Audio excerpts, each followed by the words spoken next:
예뻐. 반짝반짝해. 네 눈깔. Hello các bạn, tiếp nối series những bộ phim đáng xem lại trong mùa dịch, chuyên mục review của Drama Bomb hôm nay quay trở lại với một bộ phim đã làm mưa làm gió suốt năm 2016, 푸른 바다의 전설, với tựa Việt là Huyền thoại biển xanh. Lý do vì sao chọn bộ phim này thì là bởi vì nam chính của phim đã rất lâu rồi chưa quay lại màn ảnh nhỏ. 여기 있을까? 내가 살아남은 이유가. 17 tháng 4 tới đây, chàng diễn viên điển trai Lee Min Ho sẽ gặp lại các bạn trong drama mới của đài SBS, The King 영원의 군주, tạm dịch sang tự Việt là Quân Vương Bất Diệt. Không chỉ riêng fan của anh chàng mà cả showbiz đều mong chờ với sự trở lại này. Phim được dự đoán là sẽ làm nên tiếng vang khi có sự chắp bút của biên kịch vàng Kim Eun Suk và sự kết hợp của trai xinh gái đẹp Lee Min Ho, Kim Go Eun cùng cốt truyện huyền bí cực kỳ. Rất đáng mong chờ phải không nào? Chà, một phút quảng cáo đã kết thúc, còn bây giờ thì trong khi chờ đợi siêu phẩm comeback sau khi giải ngũ của Lee Min Ho, chúng mình hãy cùng xem lại những thước phim tuyệt đẹp trong bộ phim Huyền thoại biển xanh và điểm qua những điều hấp dẫn của bộ phim khiến cho bộ đôi trai đẹp hơn hoa Lee Min Ho và mợ chảnh Chon Ji Hyun đã chọn mặt tuổi gái nhé.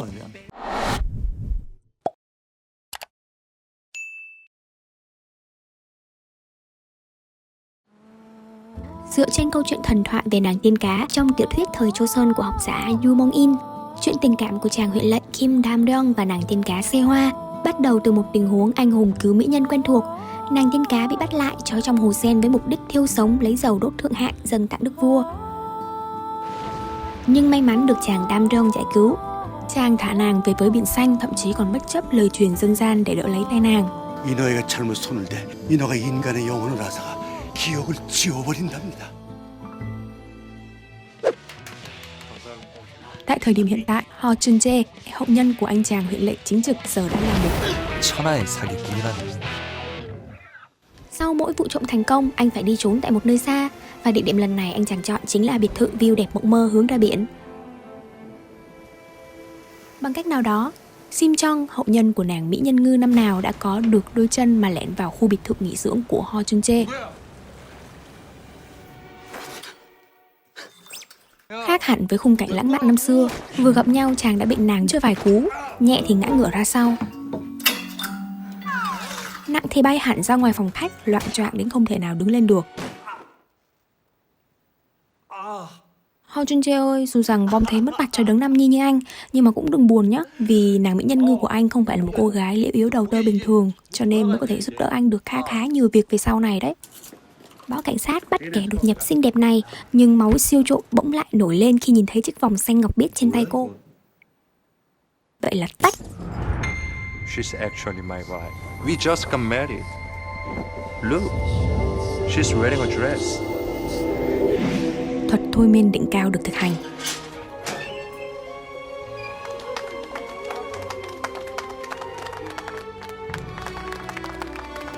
Congratulations. Vì mới ở dưới lên nên nàng còn ngu ngơ chưa biết mùi đời là gì, phải để chàng hết lần này đến lần khác dạy đời.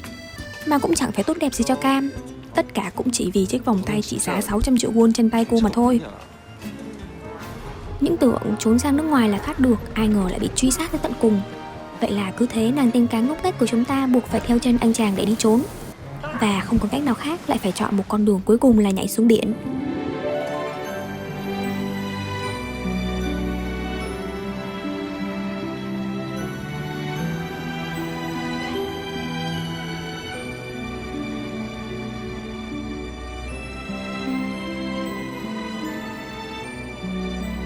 Nàng mỹ nhân ngư cứu anh, nhưng vì sợ bại lộ thân phận nên cũng đã trao cho anh nụ hôn xóa đi ký ức.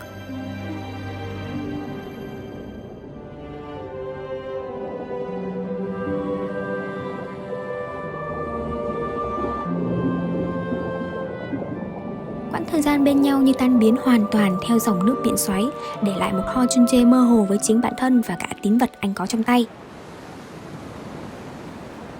뭐냐? 이건 또.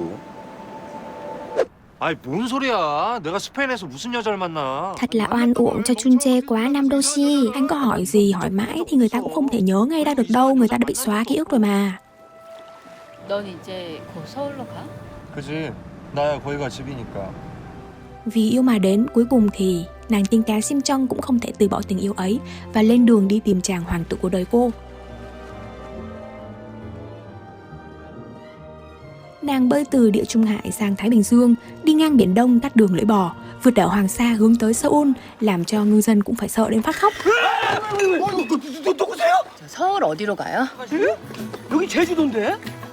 일단 여기라도 타실래요? 괜찮아요. 헤엄쳐갖고 서울까지 가겠다는 거 지금? 대농. 아이, 야, 물기시라고.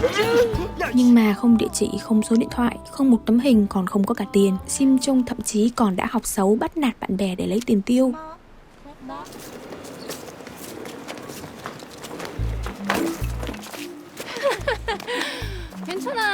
괜찮아. 아유, 웃어. Thông tin duy nhất Sim Chung biết được về Chun Jae là anh chàng thường đến tòa nhà 63 tầng. 저 위에 가면 허준재가 보일까? Cố gắng đi tìm và vô tình lạc vào thủy cung. Khoảnh khắc Chun Jae lướt qua mà không hề nhận ra mình, Sim Chung bất lực chỉ có thể liên tục gọi anh trong vô vọng.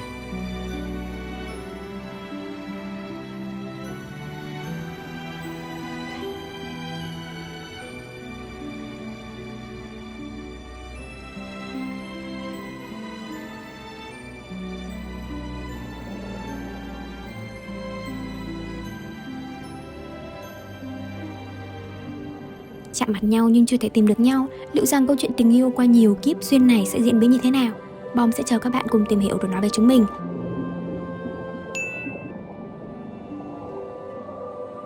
Điểm đắt giá nhất phải kể đến, ngoại trừ cốt truyện đặc sắc như vừa rồi Bom tóm tắt, thì chính là sự góp mặt của hai ngôi sao hạng A trong vai hai nhân vật cũng xứng tầm không kém với tên tuổi. Về phần nữ chính của chúng ta, Sim Chung do mợ chảnh Chon Ji Hyun thủ vai. Đây không phải là lần đầu nàng có mặt trong những bộ phim có tính sáng tạo hư cấu như thế này. Từng làm nữ chính yêu chàng người ngoài hành tinh sở hữu năng lực siêu nhiên trong Vì sao đưa anh tới. Hiện tại thì Chon Ji Hyun đích thân trở thành nhân vật hư cấu mang những năng lực siêu nhiên.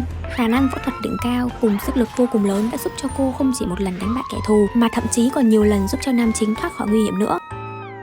Ngoài sức mạnh phi thường cùng khả năng xóa trí nhớ ra thì cô nàng còn có một năng lực khác nữa, khiến cho những kẻ thù ác kia luôn dòm ngó để lợi dụng cô.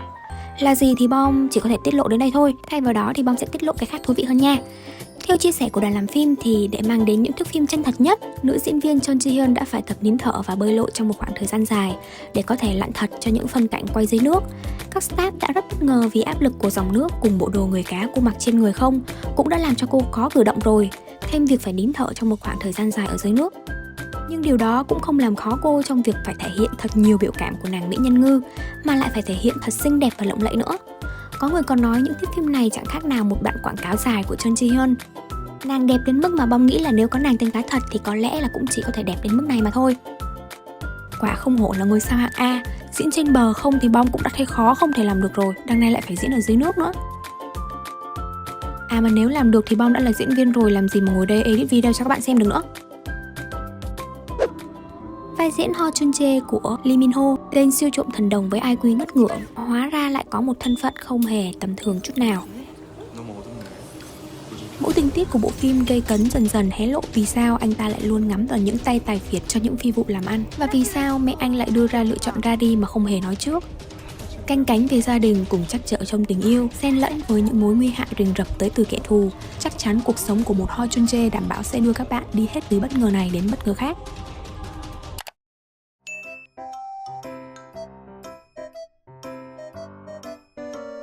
Sẽ thật là một thiếu sót nếu như không nhắc tới khung cảnh thiên nhiên tuyệt đẹp ở Tây Ban Nha mà đoàn làm phim đã cất công lựa chọn.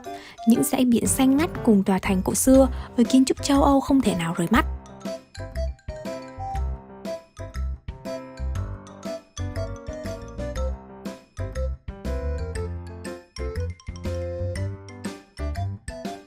Thêm một tiết lộ nho nhỏ về địa điểm quay phim, có thể nhiều người đã bị lừa bởi đạo diễn. Cảnh quay trong mê cung này không phải là ở Tây Ban Nha như những cảnh trước đâu nhé. Đây chính là mê cung Maze Land thuộc đảo Jeju, Hàn Quốc. Các thành viên Running Man cũng đã quay phim ở đây rồi nè. Bom cũng đã đến đây một lần rồi, xinh y như trong phim luôn. Ngoài mê cung cây xanh ra thì còn có mê cung đá nữa. Bạn nào muốn khám phá thì ghi lại để hết dịch có thể ghé qua nha. Nếu như Bom đã nói đến đây rồi mà bạn vẫn còn đang phân vân thì Bom xin tiết lộ thêm một bí mật cuối cùng nữa thôi. Huyền thoại biển xanh chính là sự kết hợp của biên kịch Vì sao đưa anh tới cùng đạo diễn City Hunter. Quá nhiều điểm hấp dẫn cho một bộ phim không thể chối từ phải không? Nếu như bạn chưa xem thì hãy thử cùng một lần đắm chìm trong câu chuyện tình yêu gay cấn mà ngọt ngào cổ tích này. Còn nếu đã xem rồi thì chúc các bạn hoàn thành 15 ngày tự cách ly không bị mắc dịch với Huyền thoại biển xanh. Hẹn gặp lại các bạn trong những video sau của K-Bomb. Đừng quên subscribe và để lại like, comment cho chúng mình nha. Annyeong!